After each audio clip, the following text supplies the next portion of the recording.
कि कई ईसाई ये कहते हैं कि ईसा अलैहिस्सलाम ने खुदा होने का दावा किया और ईसा अलैहिस्सलाम खुदा है। मैं क्योंकि तालिब इल्म हूँ इस्लाम और दिक्र मज़हब के, मैंने बाइबल भी पढ़ी है और मैं आपसे ये कहना चाहता हूँ कि अगर आप बाइबल पढ़ेंगे, बाइबल में एक भी वर्स नहीं है, there is not a single unambiguous statement in the complete Bible where Jesus Christ peace be upon him himself says that I am God और वेयर ही सेज वर्शिप मी।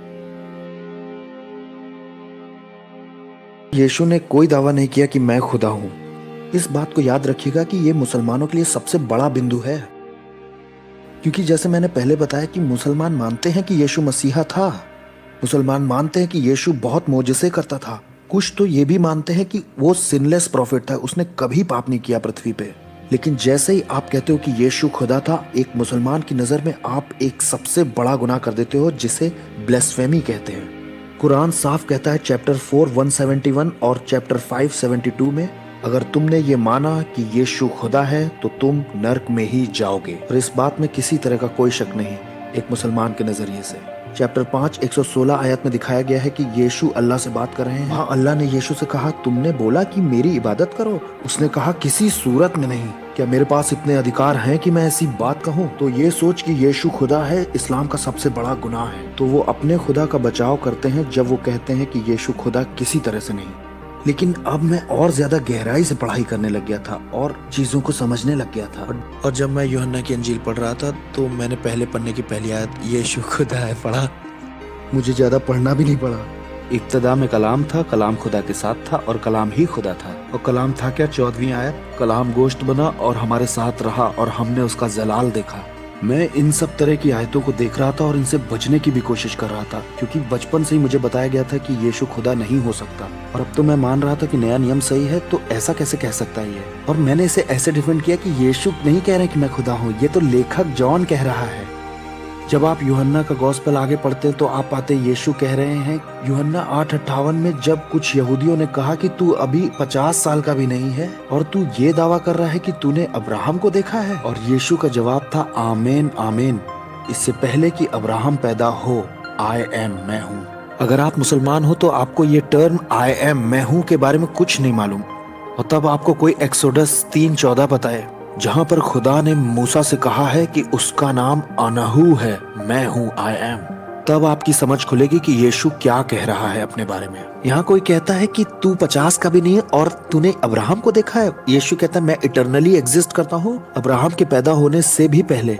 हाँ, वो मूसा के खुदा का नाम ले रहा था। ये तो उसने बिल्कुल साफ कर दिया। यहाँ कोई मुसलमान अगर मुझे सुन रहा है और वो ये कहे कि मुझे इतना कन्विंसिंग अभी भी नहीं लग रहा है, तो जॉन 20:28 में देखो, जब किसी ने यीशु से कहा कि तू खुदा है, यीशु का रिस्पांस फाइनली समझ गए, थोड़ा समय लगा।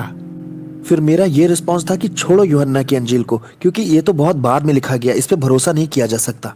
मैं पहली अंजील में देखूंगा जो सबसे पहले लिखी गई। उसमें क्या यीशु ने यह दावा किया कि मैं खुदा हूँ? सारी बातें समझाने का समय तो अभी नहीं है मेरे पास, लेकिन मैं आपको ये बताता हूँ कि मरकुस की अंजील जो पहला गॉस्पेल लिखा गया था उसमें एक कॉम्बिनेशन है 1462 में, और सिर्फ इसी एक आयत में ही यीशु ने पुराने नियम के 2 नहीं 3 रेफरेंसेस दिए हैं जहां उसने कहा मैं मूसा का खुदा हूँ, दानियल का खुदा हूँ और दाऊद का खुदा हूँ।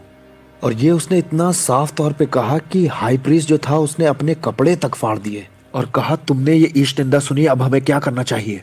और यही तो वो कारण था कि उन्होंने फैसला किया कि उसे क्रूस पे चढ़ाना चाहिए। और वो ऐसा कर भी सकते थे, लेकिन तब जब वो खुदा नहीं होता तब। तो यीशु ने ये दावा किया था कि मैं खुदा हूँ। अब सोचिए कि मेरे दिमाग में क्या चल रहा होगा। मैं एज अ मुस्लिम इस कंक्लूजन पे पहुंच गया कि नया नियम सही है, और इस न्यू टेस्टमेंट में यीशु दावा भी कर रहा है कि मैं खुदा हूँ। और ये बात ये बताती है कि आज तक मैंने जो कुछ भी इस्लाम के बारे में सीखा वो सब झूठ था। हमें तो यीशु का आदर करना चाहिए, और यहाँ मेरे पास प्रमाण है कि वो खुदा है। मुसलमान होने पर मैंने यही ईमान किया था कि खुदा अपने तख्त पर बैठा है, वो कभी इस दुनिया में नहीं आएगा, वो बस ऊपर से हम पे हुकूमत करता है और उसने हमें कुछ काम दिए हैं करने के लिए यहाँ। आखिरत में वो हमारा फैसला करेगा। और अब ये कहानी कहती है कि खुदा इस जमीन पर आना चाहता है, इस गंदी दुनिया में आना चाहता है, जो बढ़ई बनकर आना चाहता है, नीली आंखों वाला, जो लोगों के साथ रहना चाहता है और लोग उसे धोखा भी दे देंगे, और वो क्रूस पर जाएगा और दुख उठाएगा और मरेगा उन पापियों के लिए। हमारा खुदा जिसने इस कायनात को बनाया है, जिसने तारों को सोचा और वो यूं बन गए, और वो खुदा मरना चाह रहा है। किसी ने अगर खुदाई का दावा किया तो इसका मतलब वो पागल है। लेकिन अगर वो आदमी ये कहता है कि रुको, इंतजार करो और ध्यान देना कि मैं मार दिया जाऊंगा और मैं मरे हुओं में से 3 दिन बाद जिंदा हो जाऊंगा और ये मेरा सबूत होगा तुमको कि मैं खुदा हूं, और ये अगर बात है तो यही बात सबसे ज्यादा ध्यान देने वाली और देखने वाली है। दोबारा जिंदा होना ये साबित करता है कि यीशु खुदा था। कोई भी दावा कर सकता है कि मैं खुदा हूं, लेकिन जो मर के जिंदा होकर के दिखा रहा है तो ऐसे व्यक्ति पर तो जरूर विश्वास करना चाहिए।